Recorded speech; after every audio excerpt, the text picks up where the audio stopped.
Hello everybody, I'm out with Miss Mabel. Wow, look at our walk today. Totally without a leash. We have put so much work into her walk and her stay commands, and that's what I wanted to show you today. So her walk before training was kind of erratic. Her owner said she would constantly dart behind her, like behind her legs to the right. And so obviously, as you see now, we taught her the heel command, and heel means walk at the left and slightly behind.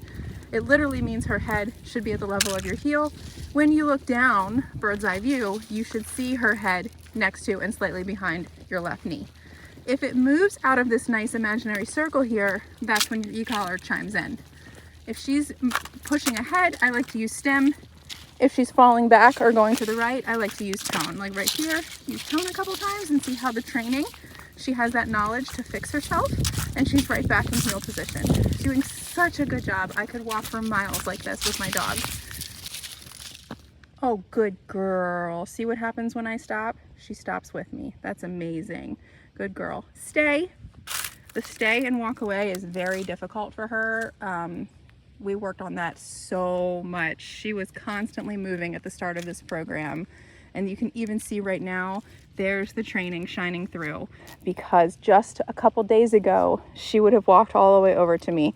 Now she has that thought, and then what does she do? She puts herself in a down command.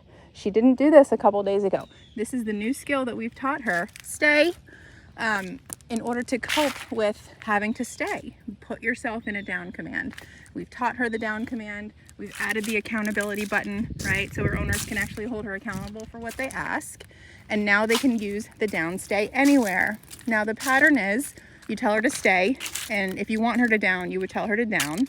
If she does, you say, good girl, and you praise her. If she does not, you give it a click.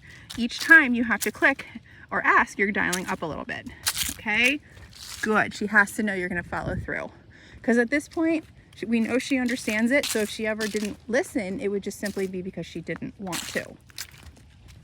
So I'm able to add movement, I'm able to add distance, she can hold that command. Very useful in everyday life.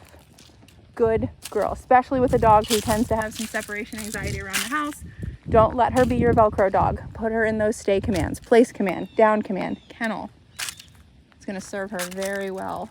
They thrive off of structure. Let's try a recall, okay? According to her owner, her recall was really strong anyway prior to coming. The pattern for recall is going to be the verbal, and then tapping, the tone, and then my favorite part, which is praising. Good girl, Mabel. Good, that's another thing we taught her. When you hear her name, just listen and look. Come, good girl. That's my baby girl, right to me, perfect position.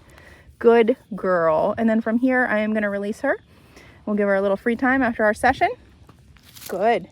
Break. Good girl. Good girl. Another thing we worked really hard on is thresholds. So anytime a door opens, she automatically defaults to looking up at me and asking for permission. This could be in or out. Definitely useful living in a downtown house. Good girl. Break.